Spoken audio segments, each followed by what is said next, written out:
consortium, cosmic. With the active participation of stakeholders, the research study is expected to provide a better platform for malaria treatment, prevention, while reducing the burden of malaria on pregnant women in the Gambia and in the sub-Saharan Africa at large. Uminjai, GRTS. The Gambia Armed Forces informs the general public that it would conduct a series of live firing exercises for Recruit Intake 33B at the Lance Corporal Bojang Range in Brikama from Friday 10 to Saturday 11 January 2014, starting at 700 hours.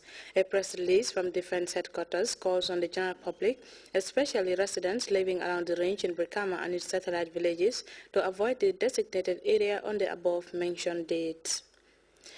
The Combo South village of Tujareng is blessed with a new multi-million-dollar nursery school.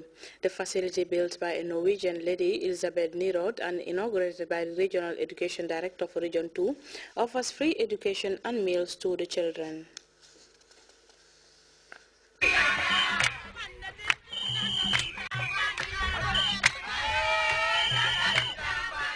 At Tujareng village in the West Coast region, a nursery school project is born. Inaugurated Tuesday, the over $2 million establishment offers free anything that matters as far as teaching and learning is concerned, from kids' uniform, stationery, school fees to school meals. 35-year Abba Sonko from Jara Sikunda in the Lower River region, now resident in Tujareng, is the emblem behind the development. I am very happy to come this far.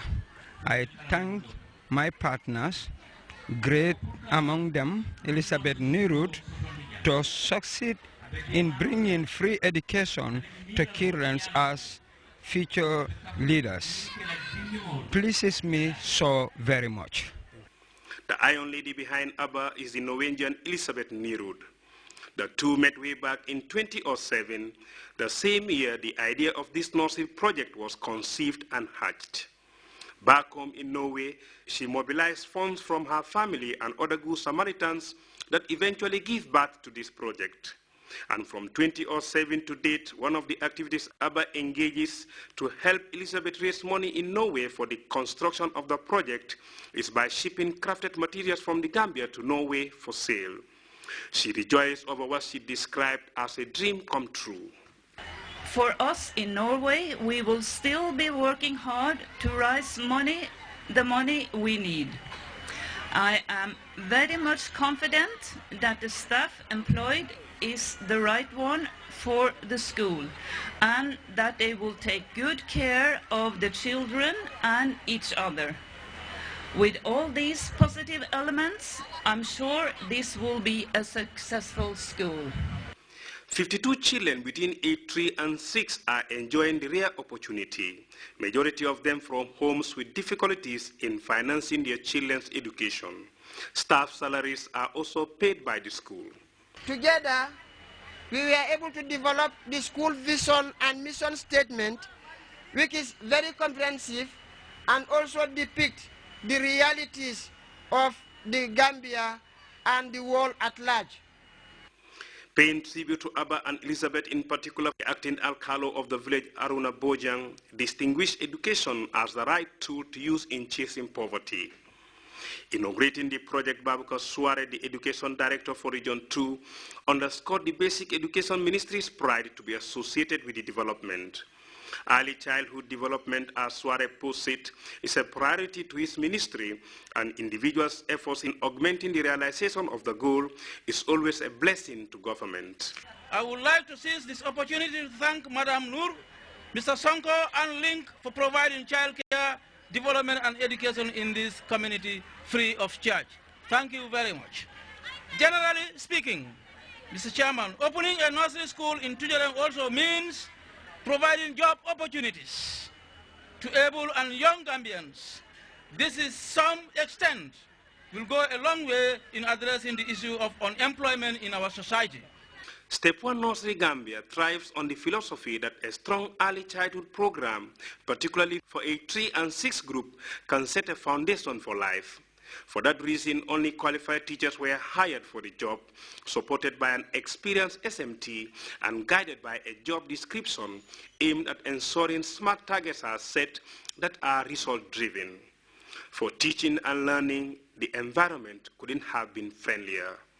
Louis Mendy, GRTS. That report by Louis Mendy takes us to our first break. We'll be back with news from outside the Gambia. Stay tuned.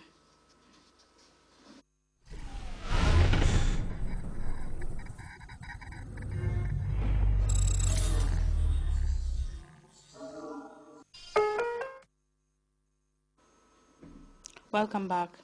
France is poised to cut its troop numbers in Mali from 1,600 to 2,500 come next month. The announcement was made by President François Hollande during a visit to an airbase in northern Mali. Paris, it could be recalled, played an instrumental role in an offensive that broke northern Mali of Islamic fighters. Hollande, as we in this CFI report, hailed his countrymen for their accomplishments in the West African state. In northern France on Wednesday, the French President François Hollande announced that France will cut its troops in Mali next month to 1,600 from the current level of 2,500. The French President met with several soldiers at the air base who had served in Mali as part of the French military mission there named Operation Serval. The mission began on January 11th of last year. France launched the military operation to repel Islamist advance following a coup. Mirage fighter planes flew from the French airbase in Chad and attacked hundreds of jihadists who were trying to take control of the capital, Bamako.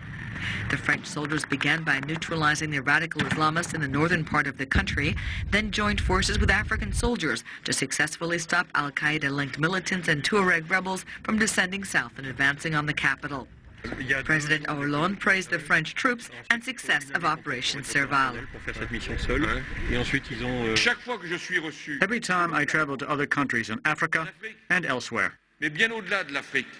all the heads of state and government tell me how useful our intervention was. The French president said the situation is now under control and that key objectives of the mission have been accomplished, so the troop size will be reduced. The troop size will be cut from 2,500 to 1,600 in the middle of February. Then it will be further reduced to 1,000 soldiers, which will be the level necessary to deal with any threat that might resurface. The situation in the north of Mali remains volatile, like in Gao and Timbuktu, where jihadists are mixing with the population and could strike at any time.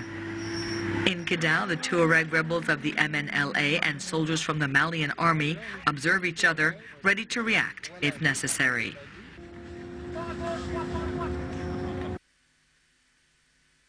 Well, time now to take our second break. We'll be right back with sports.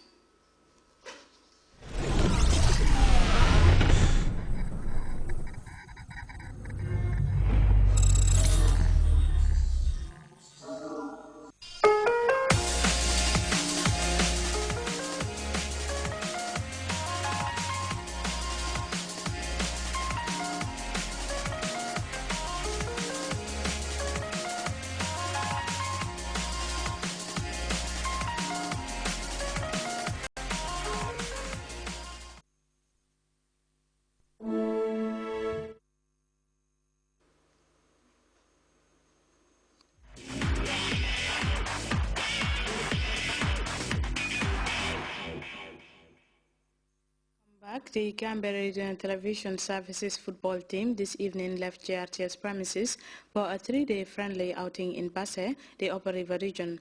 The trip, which is part of the team's preparations for the upcoming interdepartmental sports competition, will bring players from the national broadcaster face-to-face with some of the biggest teams in Basse. HN Silva spoke to Mamadou Diallo, the head coach of the team, shortly before their departure. Here is an excerpt.